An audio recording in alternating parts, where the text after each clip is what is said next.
Welcome to Almost Here, Round the Corner Future Technology podcasts with Richard Jacobs.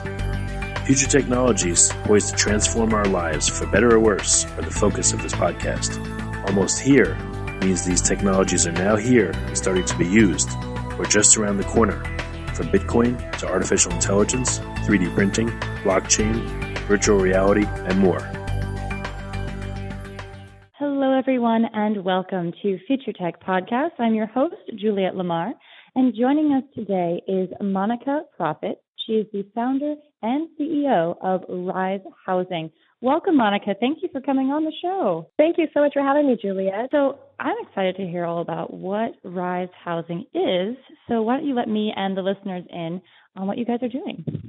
Rise Housing is a blockchain-enabled platform that connects people who can't afford or can't qualify for lending to get access to homeowner and equity access.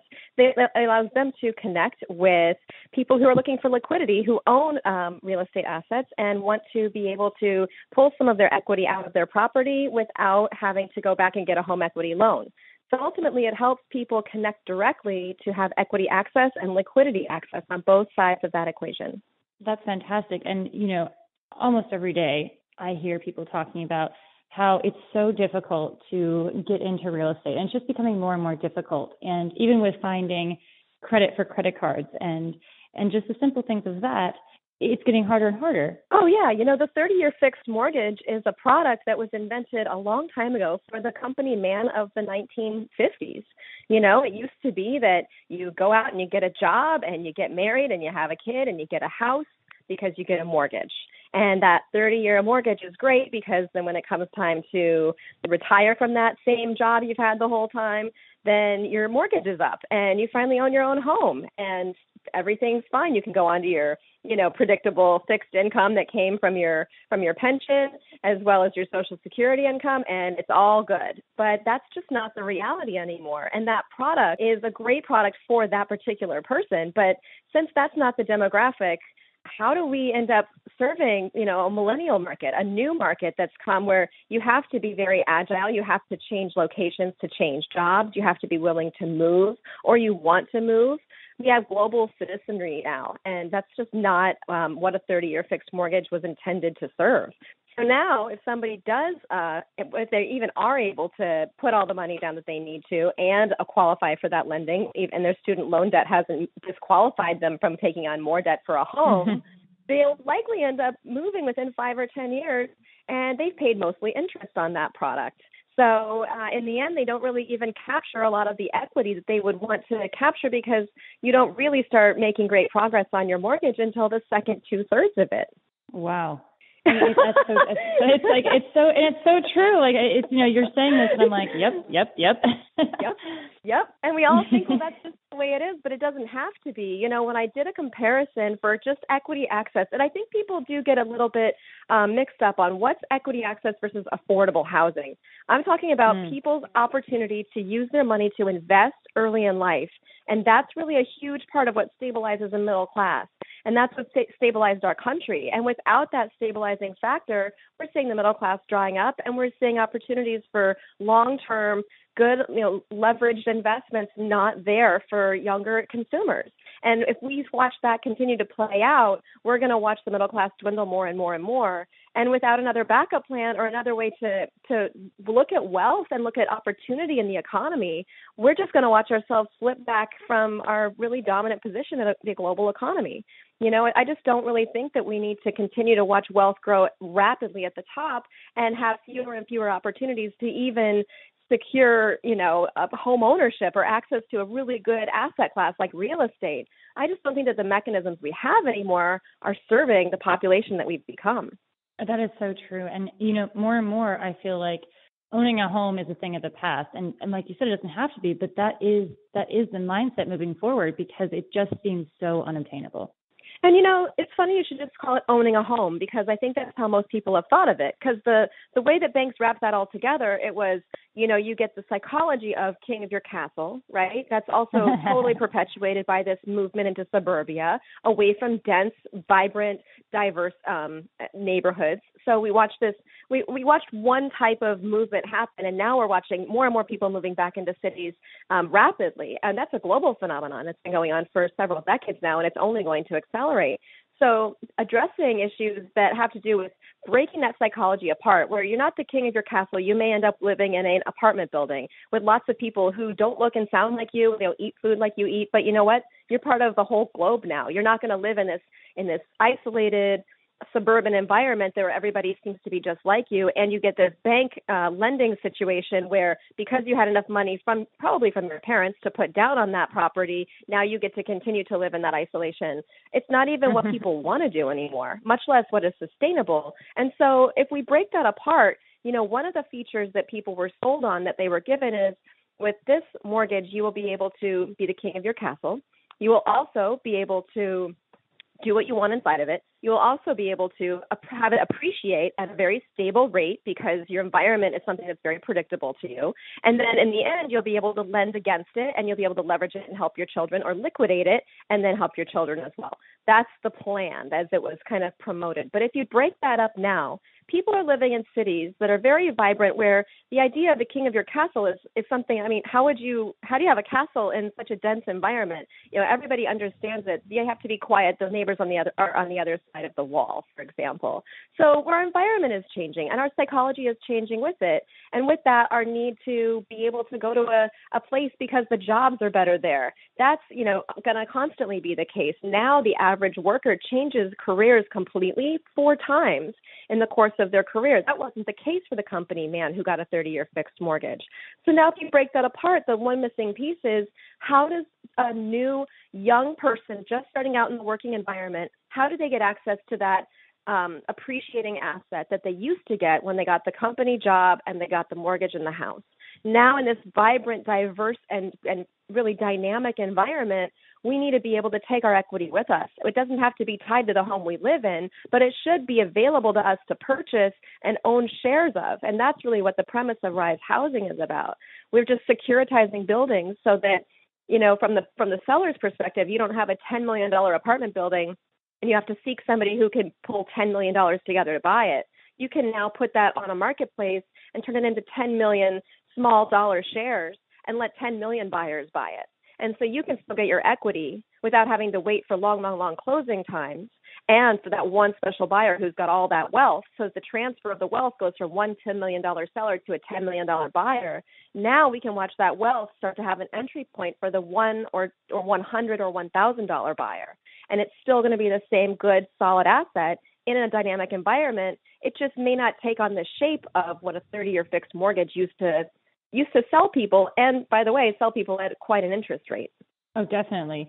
And it's so funny when you were going through, the way things used to be done in the king of your castle, and you're the same person and you can do whatever within your walls. That I feel like I can only speak to my generation, but I feel like to my generation, that sounds really, really entrapping. I want to live in a building where I see different people all the time, and I'm constantly confronted with diversity and things that maybe make me uncomfortable, because that's how you grow as a person. And how you become more of a global citizen.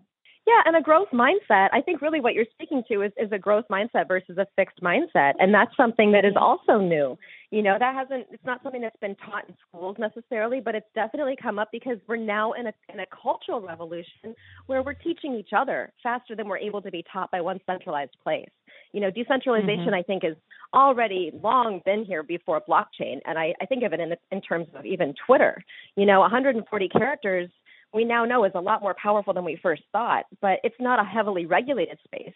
If you think about what our government thought, and what our government felt the need to regulate in the space of the media and of decentralized distribution of thought and ideas, there's really not a lot of laws around it. There's just, the right to free speech, the right to freedom of the press, and, you can't yell fire in a crowded theater. But there's not a requirement that you always tell the truth. Fake news we can see that has changed elections. So this distributed not decentralized, non-authoritative, yet multiplied, I'd say diversely authoritative voice that we now can all listen in on. It's not always accurate, but it's available to everyone. And it happened without our government thinking about what kind of laws they needed to put in place around that.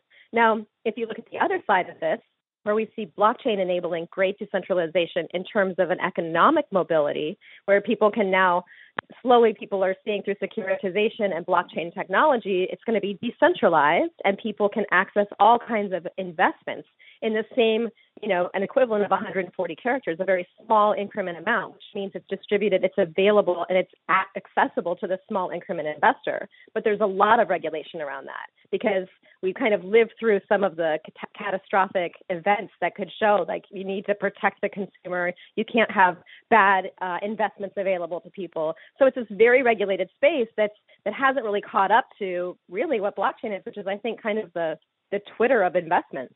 Oh, absolutely. And I love that you're bringing light to like a wealth sharing economy, because that is the future. We have ride sharing, we have, Airbnb, Yeah. we have home sharing, and now we're having wealth sharing. And the way that our whole globe is going is, we're global citizens, and this is just one more way of really immersing ourselves as humans and not as, a specific class of humans. We're just all on the same playing field, Exactly. which is so beautiful. Yeah, if I have one overarching mission, it's really, it focuses on wealth redistribution. What I see as the opportunity of blockchain technology and cryptocurrency, yes, there are a lot of drawbacks in terms of there can be false statements made, there can be bad coins out there, but ultimately, when we are able to, when we're enabled by this technology to reach further and to be able to put our money in different places and to earn in different ways and to not have it all tied to a lifestyle of, I have to live in this exact thing to make it appreciate. I have to tend this castle to make the castle appreciate. When all of that is distributed and disrupted, I think we're looking at a really amazing new leap in accelerated technology that's going to have amazing cultural implications. And I'm excited for it. Oh, it's such an exciting time to be involved in this space. So for our listeners, they're like, yes, I want to do it. Give us some of the how it works. So the how it works, it solves two problems at once. And we're not the only people out there securitizing real estate. It's just that we're taking the approach of looking at it really closely through the lens of the small increment investor. Because when I think of it, every company should be thought of as a social impact company, because every company does have a social impact, whether they are proud of it or not. And when I thought about the potential of this technology, it wasn't just to get faster liquidity and move around banks. I mean, the fintech thing is great. People who own big real estate assets understand it because they're very financially literate. And they say, great, cheaper liquidity. Meaning I can get my money out of that thing faster and for fewer fees. Great. Where do I sign up? Problems at once, of course, right? Cheaper liquidity for the person who owns a large asset and wants to be able to pull some of that equity out and not have to go get lending to do it. That person is pretty understanding of this. They get it. They're financially literate. But the getting involved part on the other side of this is really about the small increment investor. And one thing that we've kept close to the root of Rise Housing has been that every company is a social impact company, right? Every company it makes a social impact. So whether they're proud of that impact or not, every company really is making one. So we really want to be conscious of the social impact that we are making, and that really comes down to the small increment investor. So a huge part of what we are doing is developing a financial literacy platform to engage those investors and show them the opportunities that they're going to have as this entire space opens up. And that's more than just real estate. Real estate just happens to be the easiest one to understand because everyone needs a home. Everyone understands whether they can or if they can't own a home in the traditional sense. So as we watch this whole marketplace of securitized real estate open up, we want to be on the forefront of educating people. So we've been operating and working on this platform in stealth mode for a while now, and we've put our ICO on hold simply because, again, we don't want to just go running out and get a bunch of people involved who don't know what they're doing, and before the Securities Exchange Commission has really come to rest in a good place about securitized assets. So we're just trying to build as robust a financial literacy platform as we can. Very cool. So people can't quite participate yet, or when can they? Yes, they can't participate just yet. We're still in our development mode, and we'll be unveiling that by the end of the year. But in the meantime, I've been writing a book called Blockchain 101, Fundamentals of a New Economy, which is due out in August of this year. And that's been also to the ends of trying to make blockchain as simple as possible. You know, I find that I'm either talking to people who really get cryptocurrency and they're deep in blockchain and they're my colleagues, or they're my cousins or my family, my friends, and they're like, what the heck is this stuff? And I feel like we're not going to, the first demographic are never going to really see the fruits of all their labor if we don't get the people in the second demographic on board. And that means making it as simple and easy and consumable as possible. So I've taken it on to really look at the small increment investor, but also just the crowd consumer, whether they're talking about real estate, whether they own a home or not. How can we help them understand the power of this technology? Because in terms of the second wave of the internet, we're kind of people say, are we in 1996 or 1999? But I think that we are in the equivalent of the mid-90s in terms of this new powerful technology and in terms of distributing the opportunity for wealth and engagement and in investments, not just engagement in information, which was the first wave with the internet, of course. And right now, you guys are selling your token. You're selling Rise tokens. Tell us a little bit about your token sale. We actually have put our token sale on hold because we're not actually selling the Rise token at this point. Yeah. So if you want to cut that part out, that's fine. Well, never mind. So when people start participating, what's it going to look like? What is the user interaction going to be like?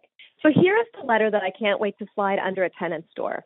Hi, your landlord has brought their building onto the Rise network, and they want to liquidate some or all of their building, of course. So, your building now is on the Rise network. Welcome to the Rise network. We want to let you know that we're the new asset management company for your building. But unlike any other landlord, we want to show you how you can now invest in this building as well. And we want to also show you that we wouldn't have any value or asset in this asset unless you paid your rent on time, right? Because that's what makes this asset worthwhile. Otherwise, it's just a pile of bricks and mortar. Thank you so much for paying your rent on time. And since you did, here are a couple of tokens to come onto our platform, and we're going to show you what you can do with them. Now we can onboard our tenants, and we can show them the opportunities to invest in their own apartment building or in apartment buildings around the world. And that's the engagement level. That's the cycle that we're looking at. That sounds like a very exciting letter to get, because I think, this is going to take a while for people to really catch on to the idea. And when it's presented to them in a place they're currently living, because a lot of people, especially in areas that are in high demand, they live and they rent forever because it is not financially feasible to buy, or the rent is set, so they're then renting for 25 years, and they are already making improvements to buildings. They are remodeling the inside because they know they're going to continue to live there, and now it's going to feel more like they have a piece of it. Right, exactly. And also a piece of anything, really. So the way I'm looking at this is when Greece had great economic troubles, someone like Warren Buffett can look at that and say, well, wow, Greece is on sale. I'm going to go buy something there, because they can make that level of investment in that international sense. But, I also saw that Greece was, quote unquote, on sale, but I don't have those kind of means, so I could never engage in that. Now people can become more and more engaged in the global sense and say, I'm noticing that other cities are, say, emerging right now. I live in a city that's not emerging, and I'm happy to keep living here, but I want to invest in St. Louis or in Nashville. I would invest in Nashville tomorrow if I could. I know all about what's going on in Nashville. I think it's great. Houston, there are parts of Houston that I would or would not invest in based on, of course, the floodplain. But there are different cities that I don't necessarily want to have to live in, but I do know enough about that I would love to see my money grow there. And you're contributing to, because you're putting your money somewhere to help that economy as well, because you are now also a global citizen and are going to be putting yourself and your money in multiple places. Well, and the part that I really love is that these assets that used to be really large investor assets that would trade hands up at the top between people who could afford that level of investment are now, because those people want liquidity. They want to get out part way. They want to be able to diversify their portfolios further for greater stability themselves. Well, great. They can have their needs met as well. But there's been this real hunger on the part of the small increment investor where we haven't even had the chance to play ball at that level. So getting a chance to put, even $1,000 into a really amazing building that I know is never, what if I could buy one share of the Empire State Building? Why on earth would I not? But it's never been available to me before. So this whole economy is so much bigger than just one company securitizing one group of buildings or one specific sub-asset class, like we're focusing on apartment buildings, because we see that every one of those assets comes with investors built in living in it, right? But there are so many other ones. People are tokenizing the debt involved in real estate. They're tokenizing the equity. They're tokenizing leveraged equity, all of these specifics, when really what I see is the larger part of this, where we need to make sure the crowd understands this enormous opportunity in this whole new securitized asset class. Absolutely. So, people are interested, what's the best way to really follow this whole process and to eventually get involved once it launches? The best way to follow us is at risehousing.io/press. Our press page is got all of the events and places where I'm speaking, the book when it's going to be out, which is in about 2.5 weeks, and all of the latest things that we're up to. So that's where you'll find it, is risehousing.io/press. You can also learn more about me. I've been speaking and publishing on this for a long time now, and that's monikaproffitt.com. And so it's spelled MONIKAPROFFITT.com. And that's not a fake name. I totally got it from my dad. I had nothing to do with it. But everyone's like, Proffitt? Really? I always have to say that. It's not a fake name. Disclaimer. Right? Well, Monika, thank you so much for taking the time to come on Future Tech Podcast and share your passion and knowledge and insight about this. And really, thank you for creating such a great stepping stone towards our future. Thank you so much. I really appreciate the chance to talk with you, Juliet. That was Monika Proffitt. She is the founder and CEO at Rise Housing. One more time, it is risehousing.io/press to keep up with them. Thank you all so much for tuning in to Future Tech Podcast. This has been Juliet Lamar. You have been listening to Almost Here, Around the Corner Future Technology Podcast with Richard Jacobs. Subscribe to this podcast, post a review to discover more future technologies that are poised to transform our lives for better or worse, such as Bitcoin, artificial intelligence, 3D printing, blockchain, virtual reality, and more.